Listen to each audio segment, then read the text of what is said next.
Conexão Saúde, apoio cultural, predileta, feito com amor, certificado de contribuição Hipersaúde, Ribeirão e região.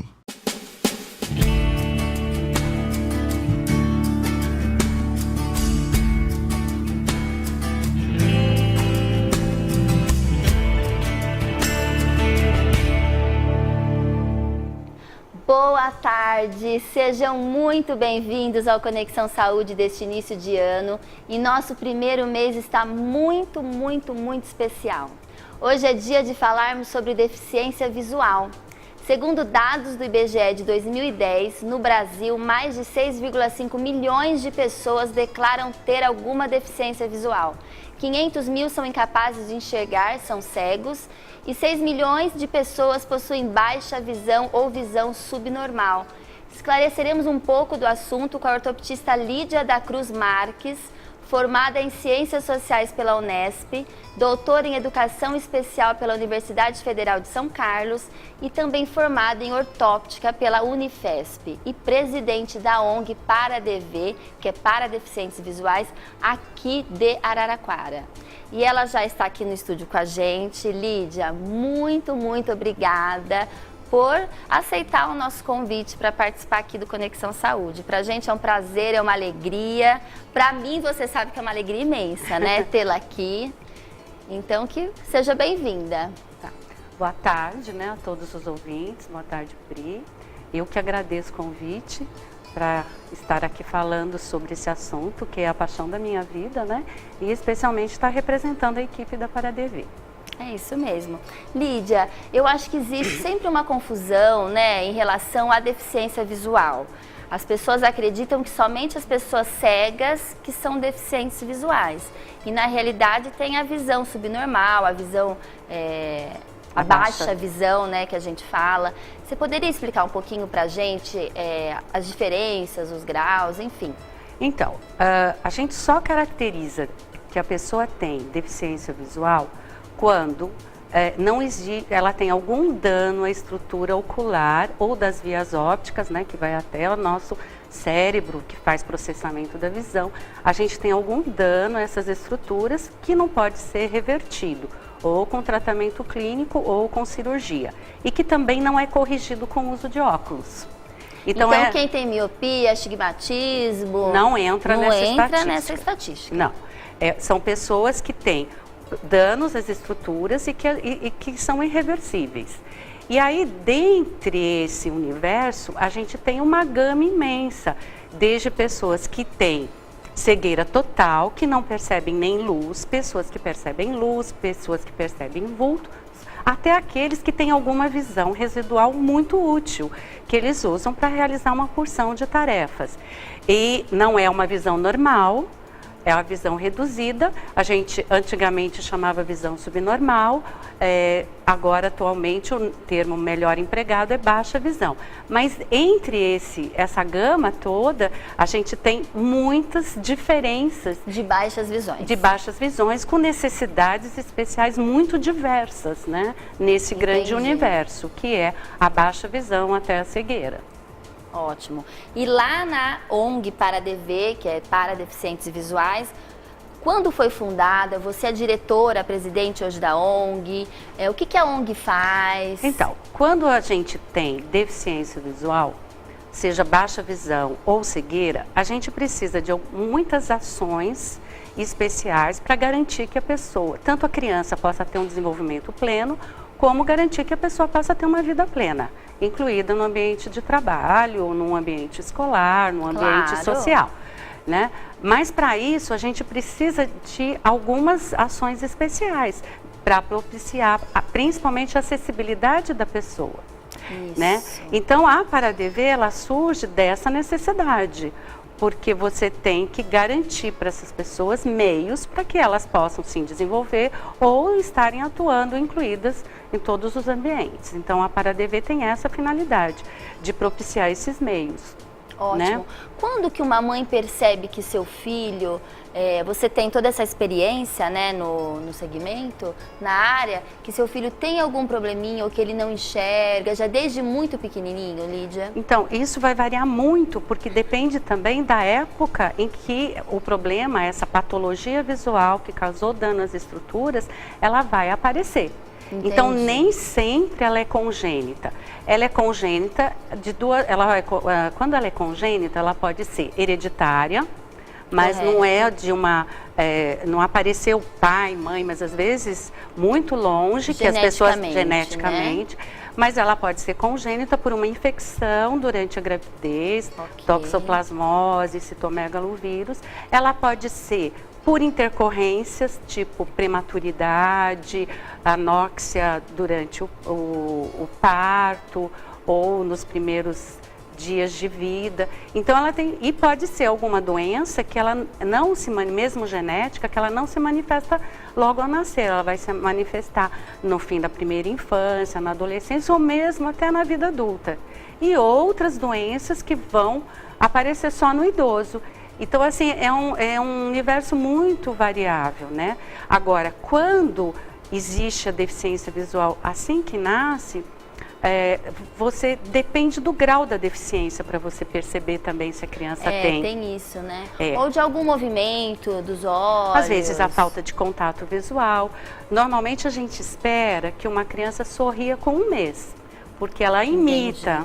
Né? Uma criança com uma baixa visão significativa ou com cegueira, ela não vai sorrir. Ela não vai olhar para a direção de um som, para o rosto da mãe. A criança cega, pelo contrário, quando fala, ela vira a cabeça para direcionar o ouvido. Então, esses comportamentos, ou uma fixação, não existe uma fixação, os olhos têm movimentos aleatórios, e tudo isso são coisas que podem mostrar... Algumas consequências, né? Que essa criança tem algum problema visual. Entendi. E lá na ParaDV vocês atuam, né, na baixa visão, nessa reabilitação, nessa recolocação das pessoas que têm esse problema. E a gente tem aqui umas imagens até dos auxílios, né, do tipo de trabalho que vocês desenvolvem lá na ONG. A gente podia começar a dar uma olhada, né? Olha lá. Então, quando a gente tem baixa visão, o princípio da baixa visão é otimizar a visão residual que a pessoa tem. Então, a gente usa principalmente ampliação da imagem, melhora de contraste, e aqui é uma atividade pedagógica de matemática, com material dourado, em que lá na ParaDV, quando a gente trabalha as questões mesmo pedagógicas, a gente procura trabalhar de uma maneira diferente da escola. Sim, né? sim. Para que a criança ela tenha mais motivação. Então, aqui é um jogo... É que a criança está aprendendo matemática, vocês vejam, né, o fundo preto, com o branco, preto e branco, né? Ampliação. Isso são requisitos básicos da baixa visão. A ampliação e melhoria de contraste. E iluminação. Cada caso precisa de uma iluminação adequada para aquela patologia, que a gente também é importante na baixa visão. Correto. A gente tem uma segunda foto de adolescentes jogando bingo. Olha, vocês vejam só, na ParaDV a gente tem muitas atividades em grupo. Então, só para vocês terem uma ideia, esse é um bingo adaptado para baixa visão. E para cegueira também, porque ele também tem a informação tátil. Então, tem o braille, é tem isso? o braille também ali naquele jogo de bingo. Como que é esse jogo? Por que ele ajuda? Porque...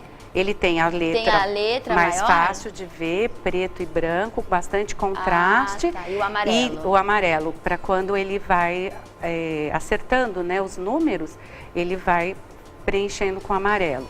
É um joguinho plástico da Once espanhola e também para braille. Então, vocês vejam só, o cego pode jogar também.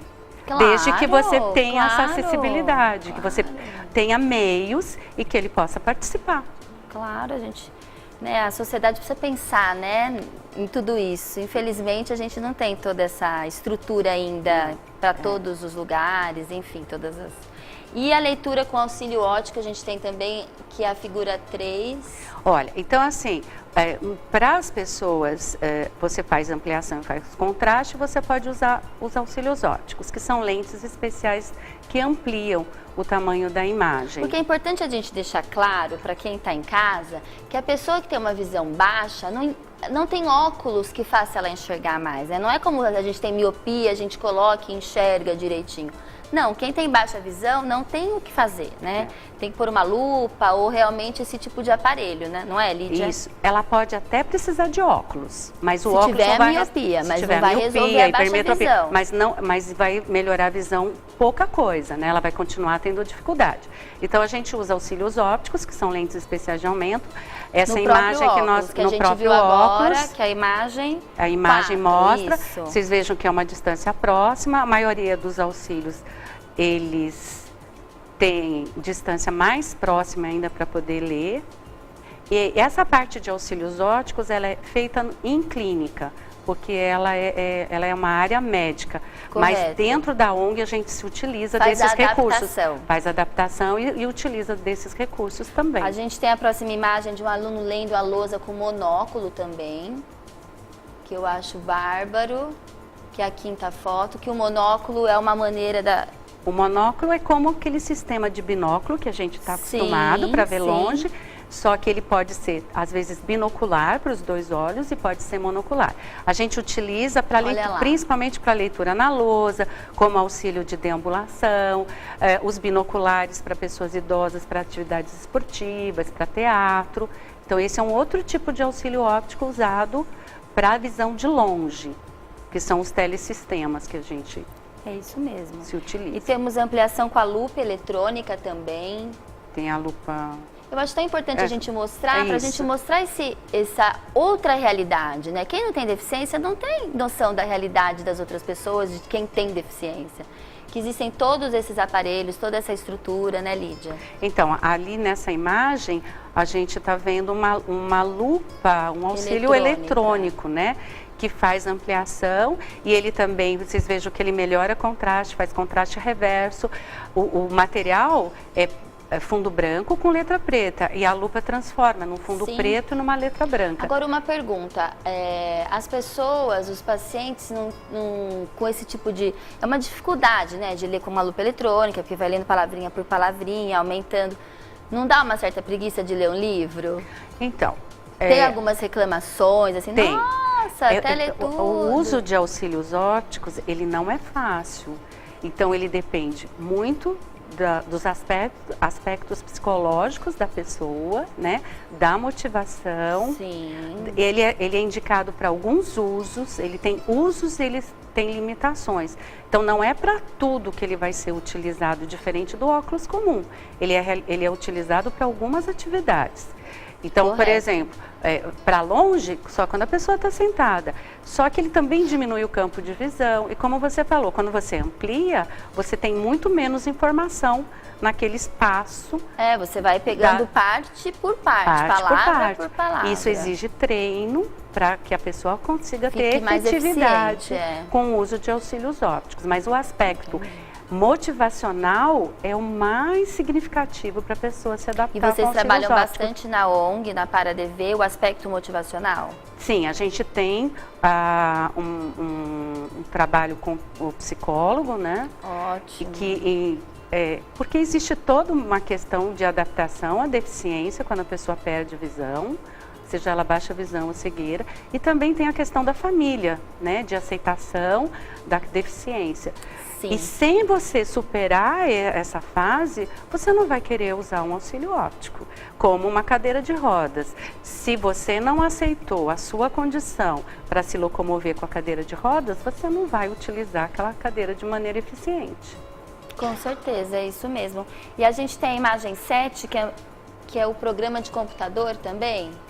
Então, a gente tem a lupa eletrônica, que a gente mostrou, e hoje os sistemas operacionais dos computadores, por exemplo, no sistema Windows, a gente já tem um recurso de acessibilidade, tanto para baixa visão como para cegueira.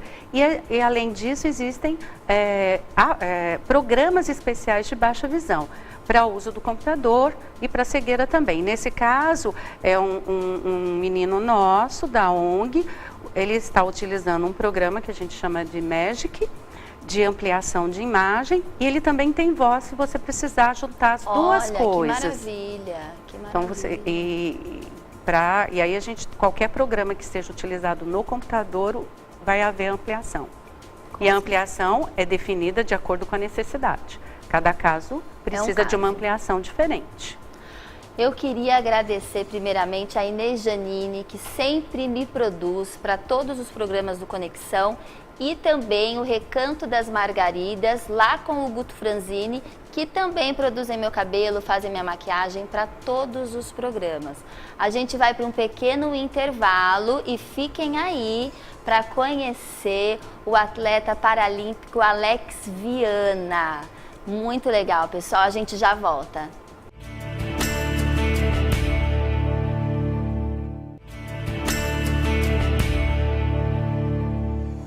De volta ao Conexão Saúde, a gente recebe aqui no nosso estúdio a ortopedista Lídia Marques. E agora a gente recebe com enorme prazer e muita alegria o Alex Viana. Alex, seja bem-vindo aqui no Conexão. Obrigado, Pri, quero muito agradecer o convite e um prazer estar aqui com vocês. A gente que agradece a sua presença, né? A gente vai falar que agora a gente já falou um pouco das orientações para quem tem a visão baixa, né, a subnormal. E agora a gente podia falar da atuação na cegueira, que é o caso do Alex, né, Lídia? Isso. O Alex está na ONG desde os 4 aninhos, você falou, né? A mãe do Alex e o pai do Alex são sócios fundadores da ONG. Né? Então ele começou as atividades com a gente quando a gente também começou a Paradevê engatinhando, né? Foi mesmo. Ele já andava um pouquinho, a Paradevê começou a engatinhar.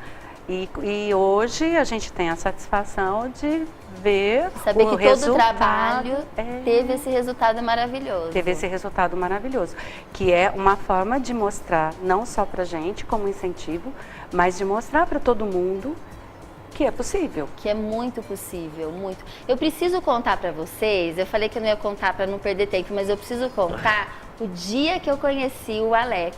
Eu estava lá na ONG, né, na Paradevê, porque as minhas 2 filhas também são deficientes visuais. E eu estava lá sentadinha esperando a Lídia para dar atendimento para as minhas meninas e passou o Alex.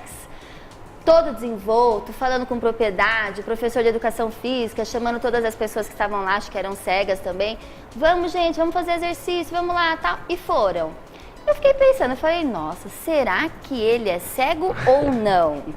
Porque pra mim ele não era, porque ele sabia tudo, ele que deu o caminho pras pessoas, ele que chegou falando com a maior, né, empolgação do mundo. Fui perguntar pra secretária, quem que é esse moço, né, que eu fiquei encantada. Ela falou, o Alex Viana. Eu falei, mas ele não é cego, né, ele é só o professor? Não, ele é cego. Aí eu falei, não, tô encantada por ele, como pode saber tudo? Dei carona pra ele, um dia ele sabia me falar todos os caminhos, né, Alex? Sabia tudo. Mesmo. Como é que faz, né? O que é isso, gente? Que pessoa maravilhosa é essa, né? Eu sou fã número 1 do Alex. Na verdade, isso é uma parceria Alex, família, Paradevê, né? Esse trio fez muito sucesso, né?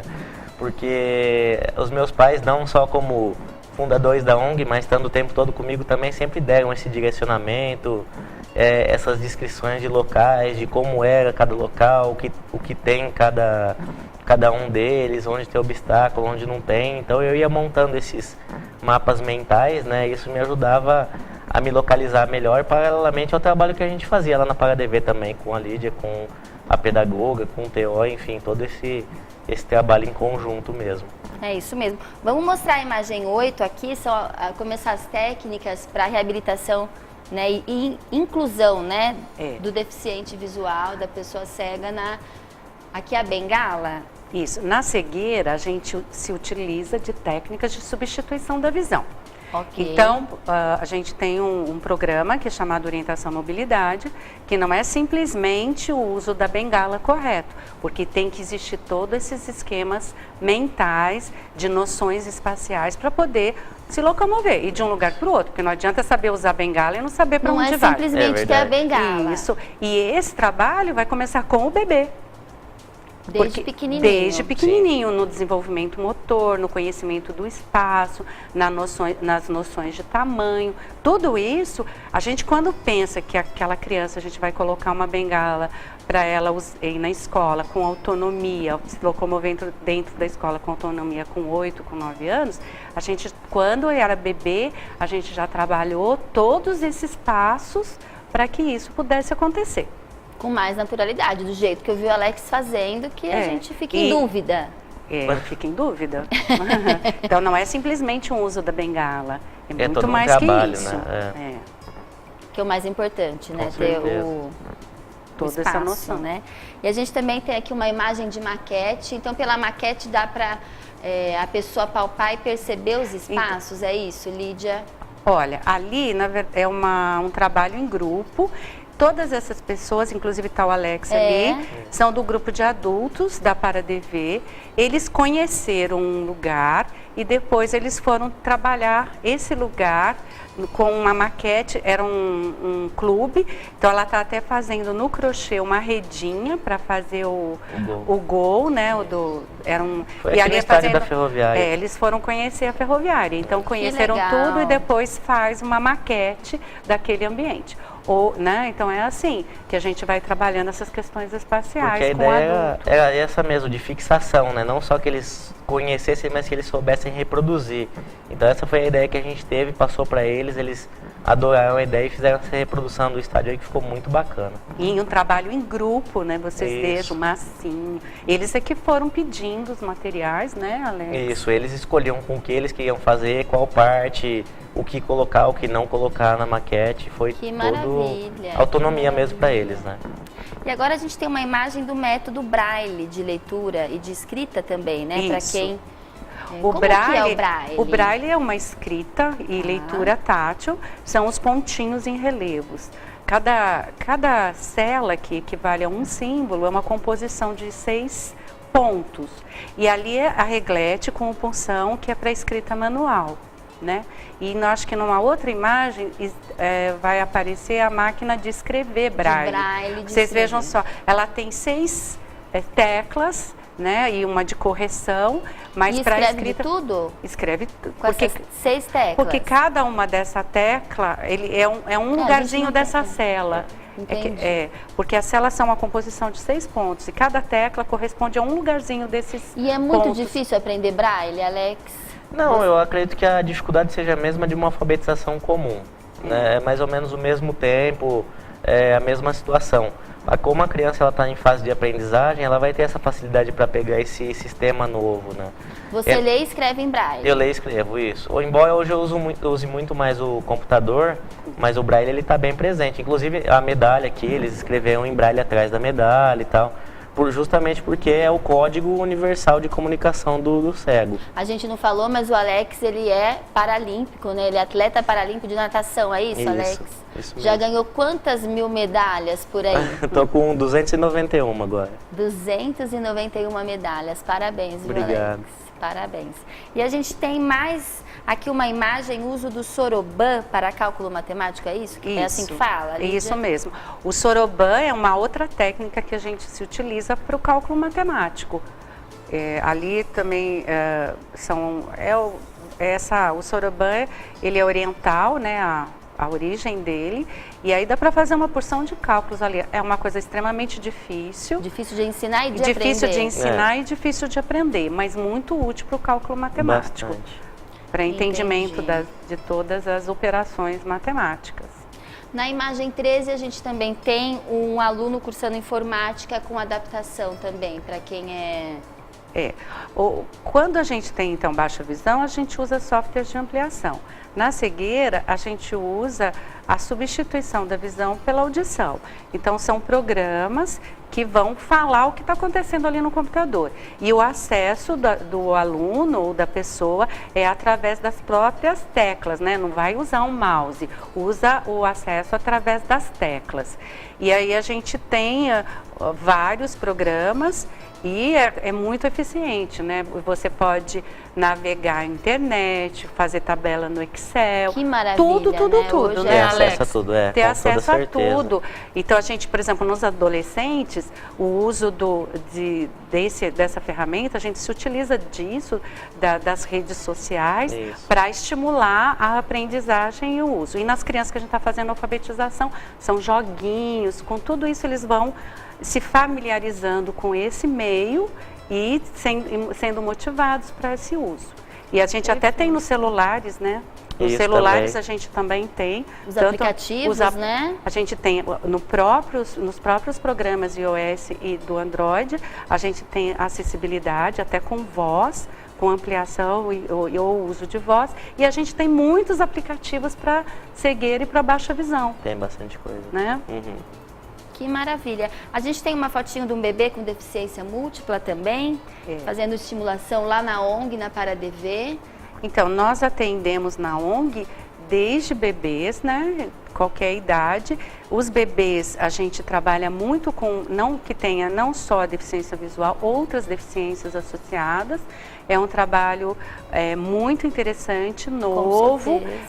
Inclusive, assim, em termos de programa, a gente tem um programa meio pioneiro no Brasil ligado a isso, de deficiência visual cortical, e ali é um bebezinho com deficiência múltipla que a gente trabalhou o desenvolvimento da visão, o máximo que possível. O máximo possível. A gente também tem uma fotinho de uma aluna do ensino infantil, com cegueira. Isso, ela está trabalhando ali formas geométricas, construindo formas geométricas, diferente de uma criança que desenha, ela está fazendo forma geométrica com os pininhos. Então, são várias pranchas, então sem círculo, quadrado, triângulo. Ali do lado vocês veem os numerais e as formas e a quantidade e o braille indicando a quantidade. Então, isso é a preparação no ensino infantil para o ensino da leitura escrita em braille. Então, a gente não começa essa aprendizagem, ela já se faz, os pré-requisitos para essa alfabetização já são feitos durante o ensino infantil. Entendido. Alex, a gente tem até uma foto sua aqui, nadando, né? Em algumas competições, com certeza em uma das suas competições, aí é o Alex, o nosso nadador paralímpico. Essa foi no Mundial de Jovens em 2009. E Alex, conta pra gente qual que é o maior preconceito que você sente, que você já sentiu? Que mensagem que você pode deixar para as pessoas que têm algum tipo de deficiência, essa deficiência na realidade, para os pais, para as pessoas que convivem? Olha, eu acho que o preconceito está muito mais ligado à falta de informação do que a qualquer outra coisa. Eu acho que é de extrema importância isso que a gente está fazendo hoje, levando para as pessoas mais informação e para que elas possam entender como é que funciona a deficiência visual e que na verdade não é nenhum tabu, né? Eu acho que o preconceito ainda é muito grande hoje no mercado de trabalho. A gente tem uma grande dificuldade de colocar as pessoas no mercado de trabalho. Isso é uma coisa muito difícil hoje em dia. Mas a gente devia ter uma visão como a das crianças, né? Porque na minha época de escola eu brincava junto com todos eles. Não tinha muitos problemas. Não tinha problema nenhum, na verdade. A gente conseguia atuar na mesma batida, vamos dizer assim, né? Claro. E quando a gente cresce, a gente acaba ficando um pouco limitado. Por incrível que pareça, a sociedade acaba ficando um pouco mais cega, né? Isso é uma coisa que deveria acabar. Vocês não são limitados. Quem é limitado somos nós, que às vezes não percebemos que não existe limitação. Existe uma deficiência, né? É a própria diversidade da condição humana, né? Claro. Sim, é uma dificuldade como qualquer outra. A gente tem que entender a diversidade humana, né? Todos nós temos problemas. E em todos os sentidos, né? Raças diferentes, religiões diferentes, maneiras de aprendizagem diferentes, maneiras de ver o mundo diferente. E a deficiência visual faz parte da diversidade humana. Então é uma coisa que faz parte. Faz parte da nossa vida, Faz né? parte da nossa vida. Graças a Deus, a inclusão está cada vez maior, né, Lídia? Você sente isso? Qual que é a sua opinião?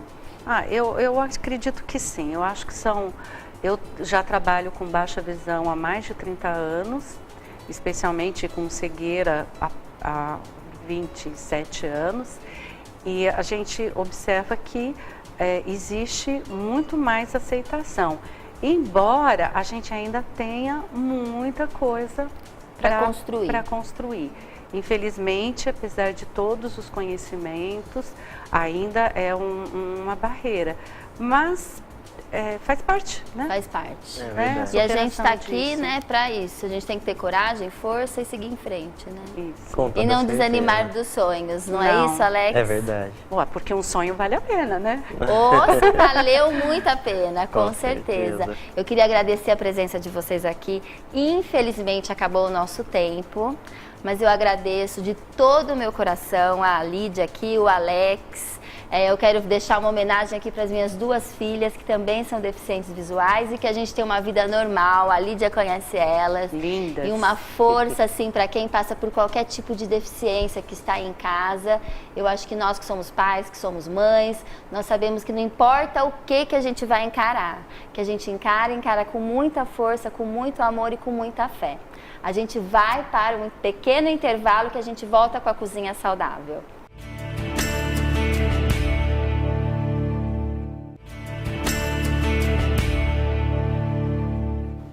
De volta ao Conexão Saúde, agora a gente vai aprender uma receita chamada ratatouille. Você já ouviu falar? Vamos lá para a nossa Cozinha Saudável com a nossa querida chefe Aline Carrascosa. Cozinha Saudável, apoio cultural. Predileta, feito com amor. E começa mais um Cozinha Saudável e hoje o nome da receita é bem diferente. Eu achei uma gracinha. Fala, Aline. Ratatouille. Hoje. Ratatouille. Eu lembrei daquele filminho do ratinho. É praticamente. Mas não tem nada a ver com rato, pelo amor de Deus. Vai A gente aparecer está aqui, numa ó. cozinha Nossa, saudável, o meu ajudante. super higiênica, e a gente vai aprender essa receita chamada ratatouille. Ratatouille. Conta pra gente, Aline. Então vamos lá. O ratatouille tem diversas formas de ser feito. A mais simples que eu vou fazer é intercalando os legumes. E eu vou estar usando a berinjela, cebola, abobrinha e tomate. Olha só que fácil Muito. e que barato, né? Fazer uma receita dessa. Super Berinjela, barato. abobrinha, tomate e cebola. Que nem aqui foi uma berinjela, 2 cebolas, 2 tomates e uma abobrinha. Perfeito. Simplesmente isso. Agora nós vamos temperar.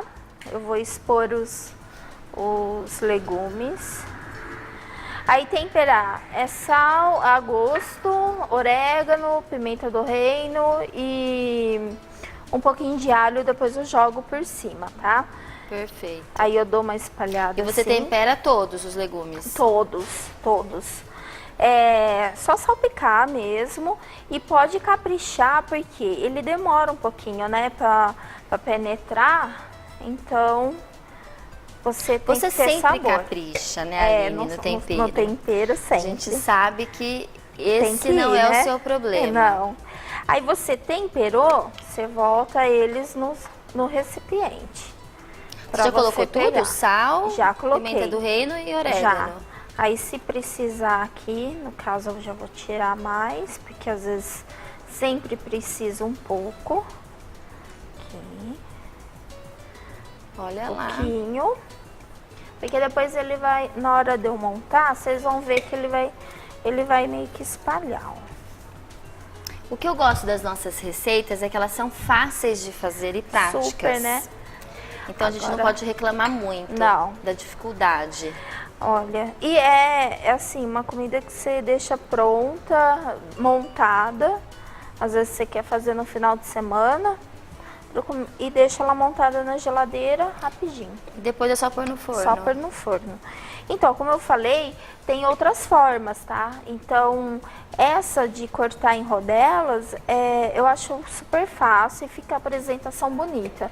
É que hoje eu Entendi. trouxe uma travessa menor, mas às vezes eu monto em A gente pode fazer naquelas travessas redondas, maiores. fica tudo intercalado, bonito. E outra forma que tem de você estar fazendo usar ele em cubos. Sabe, cubos grosseiro? Não, grosseiro. Maior. Isso, bem grosseiro. Então, também é uma outra forma de colocar. Existem diversos tipos de ratatouille. Que nem no caso eu faço muito o com temperado, com esse tempero, e depois acrescento um pouco de ervas frescas. Entendi. E azeite, só. Hoje, no caso, nós vamos fazer ele com esse tempero básico. Vou usar o molho de ervas, o molho de ervas finas da predileta. E salpicar um queijo fresco. Que delícia, gente. Então, tem também a possibilidade nos cubos grandes fazer temperado com ervas, colocar queijo prato, cubos de queijo prato. Entendi. E levar ao forno. Então, é muito fácil essa receita de fazer. Vamos temperar o tomate. O tomate, já aproveitando aqui a tábua que já tem um pouco do tempero. Já espalho ele. Aí aqui o sal. Porque senão não passa mesmo o tempero, viu? De um pro outro. Então, cada um tem que estar temperado mesmo. Bem temperado. Bem temperado mesmo. Ótimo. Aí juntou. Olha só. Você coloca pra mim lá, faz um favor. Daqui.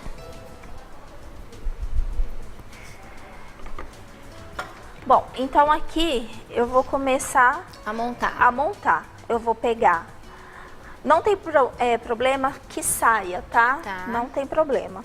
Então, a cebola, tá vendo que eu coloquei numa sequência, tá? A cebola, a berinjela. Entendi. Isso. O tomate e a abobrinha, tá? Então, essa sequência eu vou trabalhar. Aí, agora vamos de novo. A cebola. A berinjela. Já tá. Isso. A cebola. O tomate. E assim vai.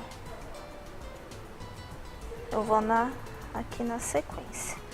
Vocês podem fazer a sequência que vocês queiram, viu? Não tem problema, não. Claro. Ó, e vou deixando ele de pezinho.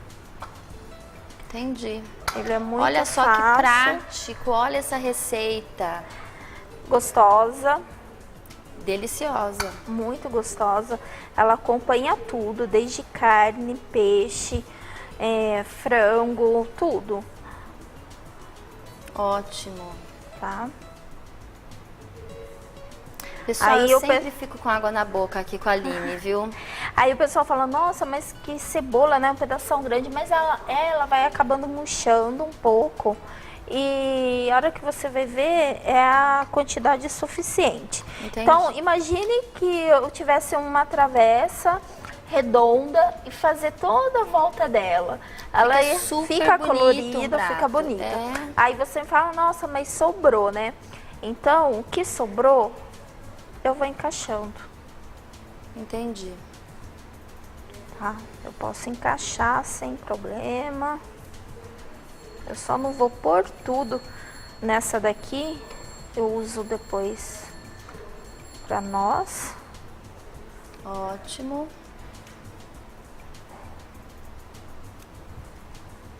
E muito saudável, né? Não tem nem o que questionar aqui. Caso a pessoa não tenha um molho no momento, faz assim, rega com azeite e pronto. Deixa eu só dar uma enxaguada na mão, que eu vou usar o alho. Colocar um molho, né? Eu acho que o molho de tomate aí combina bem, né, Aline? Fica super gostoso. Aí aqui, bem pouco, tá? É só pra fazer o fundo mesmo dele. Não vai pôr o queijo? Põe depois. Depois. Então aqui, deixa eu tirar pra ele pegar. Então é bem pra dar uma temperadinha mais. Ele não vai tudo, tá? Tá. Pronto. Aí eu vou pôr o alho.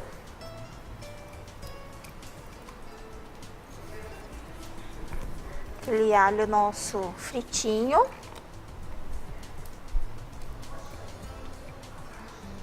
Delicioso. Delicioso. E o queijo fresco. Meio raladinho.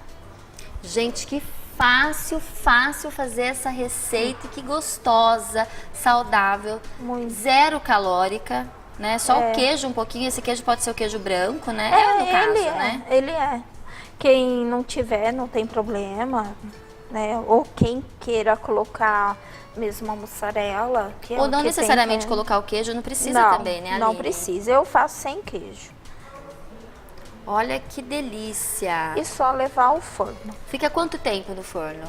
Aqui eu acho que vai uns 15 minutos. 15 rapidinho. minutinhos e a gente já volta para mostrar como é que ficou. E vamos ver como é que ficou esse ratatouille. Vamos lá, Aline. Depois de 15 minutinhos, a gente já tem uma receita pronta. Saudável, deliciosa, cheirosa. Fecha pra mim. Claro. Tá prontinha. Cheirosa mesmo. Olha o cheirinho de alho. Fica bom, né? Muito bom. Pessoal, gostaram da nossa receita? Eu tô cada dia mais orgulhosa das nossas receitas, Aline. Você ficou feliz Você com a me minha ajuda indicação? tanto, né? Nossa! Gente, eu não sei se vocês já sabem, mas a Aline é chefe do Antonella, restaurante aqui de Araraquara. Conta pra gente onde fica o Antonella, Aline. O Antonella fica na Avenida 7 de Setembro, 713, entre a Rua 6 e 7. Espero vocês lá, de Em segunda a Araraquara, sábado. Só comidinha deliciosa, assim como essas. E a gente finaliza aqui o nosso Cozinha Saudável de hoje. A gente agradece e volta pro estúdio. Cozinha Saudável, apoio cultural. Predileta, feito com amor. E aí, gostaram da nossa receita? Super fácil de fazer, gente. Não tem desculpa nenhuma para fazer esse ratatouille, hein? Super saudável, super delicioso. A gente experimentou, todo mundo lá comeu na Cozinha Saudável lá da Silvia Ramos. Pessoal, agora é hora de pensar livre. O que é pensar livre? Livre é uma linha da Predileta Alimentos, livre de adição de açúcar, sódio, gordura, conservantes. A marca Predileta é tradicional por inovar, por ter cuidado ao levar os alimentos do campo para a sua mesa da forma mais saudável. A linha Livre Predileta tem o delicioso milho, a ervilha e o extrato de tomate, além do ketchup, com somente 13 calorias por porção. Todos livres de adição de sódio, açúcar e gordura. Se você quer se alimentar com saúde, livre de culpa, já sabe. Procure pela linha Livre Predileta, porque é a marca do coração de quem leva o sentimento de orgulho no nome de ser 100% brasileira. Predileta, feito com muito amor. E a gente fica por aqui. Agradece a sua audiência, sempre convidando para estar junto com a gente toda quarta-feira às 2 da tarde e às 10h30 da noite. Até quarta-feira que vem, a gente se vê.